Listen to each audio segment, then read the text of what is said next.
Okay, hi guys, apologies if the video is a wee bit dark. A light to shine on things so I can kind of see things. Here we are again. This is the bullet, minus head, barrel, fuel tank, blah blah blah blah blah.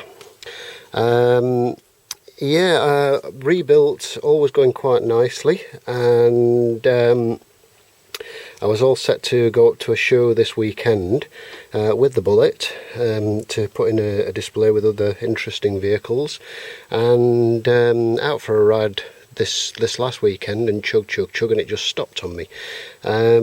Very, very similar to how it sort of died before when I first got it, and my initial checks by the roadside at the top end looked fine. So I was expecting the same problem as before with the piston rings. However, when I checked it, it's considerably worse than that, and I think it's actually due to oil starvation. Somewhere along the way it seems to have used quite a bit of oil. Where and how I'm not entirely sure, whether it's been burning it or whatever, although there's no evidence on the plug.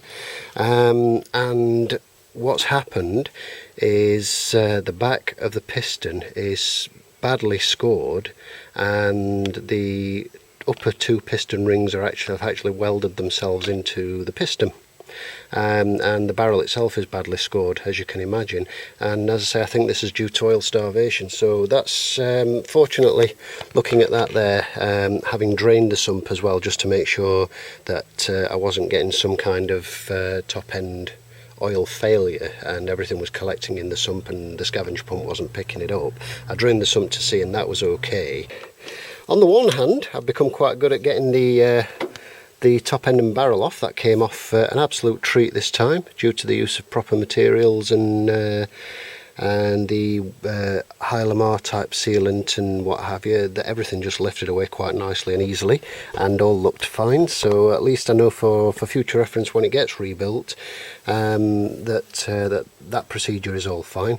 Everything looks quite good down in the crankcase, and I actually drained the crankcase before I stripped it, just thinking that there might be a problem with the scavenge pump not getting oil to the top end. And there was a little oil, as you'd expect, but not a lot. And then I checked the feed to the top end, and it was chugging away quite nicely into there. The valves were sealing, everything else was fine, so I knew it had to be something further down.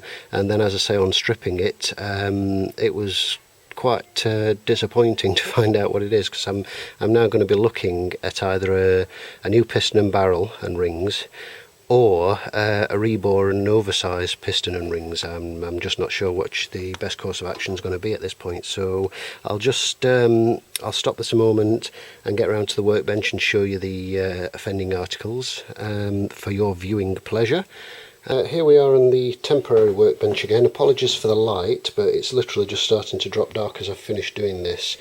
As you can see, the top end there, it's nicely oily, and everything looks well lubricated. Everything's sort of moving as it should be. There's the rockers and the rocker covers, the push rods, the oil feed pipe, etc., carburetor in there. The barrel, hopefully you'll be able to see this.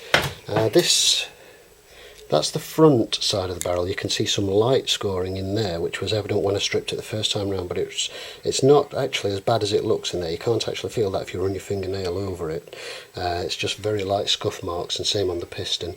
So having given that a quick check over, I reassembled that. However, the back, if I can get the light on that, as you can see there, looks like it's been through a war zone. And it's scuffed to pieces, and it's very, very rough as well. If you run your finger over that, you can really feel it. The piston, now let's try and get that so the light's not glaring on it, but this is the offending side, and as you can see, it's absolutely scored to pieces.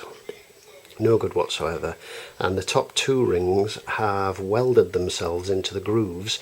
The one thing I did notice, however, possibly due to the welding, it's kind of a moot point and pretty irrelevant now, but they hadn't actually rotated and realigned themselves, but obviously the welding themselves to the piston ring grooves is not going to help matters.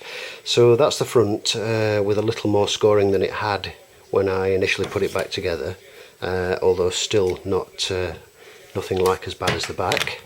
And the crown there with a little build-up of carbon, but you know, nothing too bad. But yeah, as I said, that's the back side of it, which is really pretty nasty. Try and get that focusing up on there so you can see close-up of the nastiness. There you go, look at that. Yeah, so the only ring that's free currently is this one. So yeah, bit of a bugger. I'm really quite annoyed at that, but hey, these things are sent to try us, and we'll just have to crack on and see where we go from there.